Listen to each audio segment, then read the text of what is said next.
Good afternoon, my name is Erika Johnson. I'm a fourth year PhD student at Cornell University, and a little bit about me.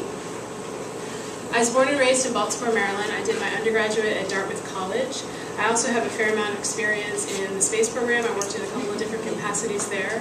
While I was at the space program, I did my master's degree part-time, and it was really interacting with my advisor and getting into research for the first time that really kind of inspired me to go on to get my PhD and to become a professor full-time, and that's what led me to Cornell University.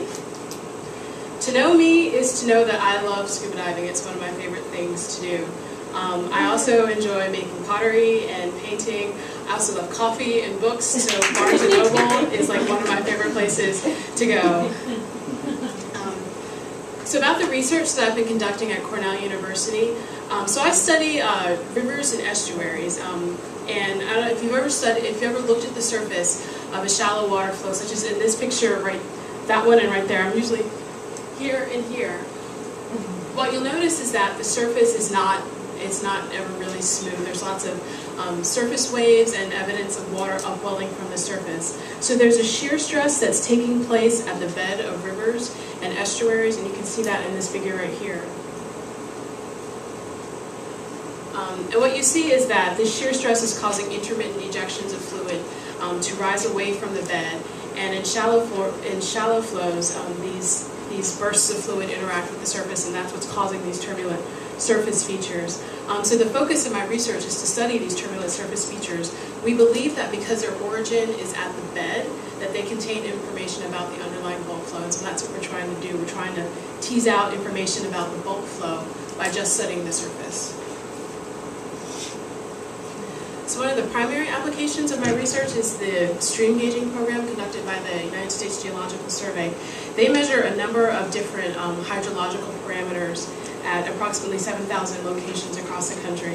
One of the primary variables that they're interested in is volumetric discharge, which is the amount of water flowing through the cross-section of a river at any given time.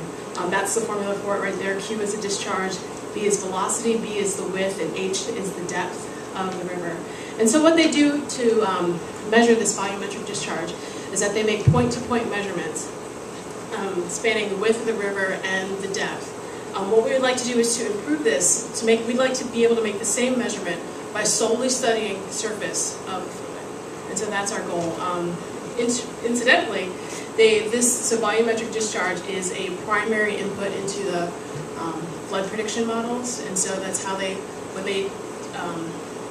when they tell people to evacuate their homes and tell them when they can come back, they're using volumetric discharge. And also these measurements, or the technique that the USGS uses, can be, I should say, most inaccurate during flood-type conditions. So how am I going to figure out volumetric discharge by just studying the surface of the fluid, you may be wondering. So that figure there on, I guess, your right is my experimental setup. It's essentially a flume, and we've got water circulating in the channel. And I've suspended a camera on the ceiling of our laboratory, and the camera is focused on the water surface. And the two figures you see there at the bottom are actual images, and I know everything about these images. I know how big in real space, what the distance is in real space. So I know what my field of view is, and I also know I've taken approximately anywhere from 2,000 to 4,000 images, and I know the elapsed time between images. And with that information, I've got particles in there. I can tell how fast the particles are displacing. The particles are small, and so I can figure out particles are small, so they're following the surface flow of the water, so I have an accurate measurement of what the surface velocity is actually doing. So these are actually some of my results, and what we've seen in our preliminary study is that the surface velocity is very predictably related to what we call the depth average velocity. That's just the average of the velocity going through the depth. So there's a very predictable relationship there. And we've also seen, once we start looking at some of the turbulent statistics, we've seen that the size of the surface eddies are very predictably related to the depth. So those are the two measurements. Those are the two key points that I need in order to calculate the volumetric discharge. It's the velocity and the depth. We're assuming that the width is given, and it generally is. going to skip that one real quick. So our preliminary results are preliminary. I'm still working on it. But what we hope to do is to be able to verify this discharge. We hope to be able to get it to within 1 to 2%, and then we're going to start varying some of the experimental conditions to see how the correlations vary. And I hope to be a professor long term, and I'm running out of time. And short term, I'm going to do a postdoc. Okay, sorry. I graduated.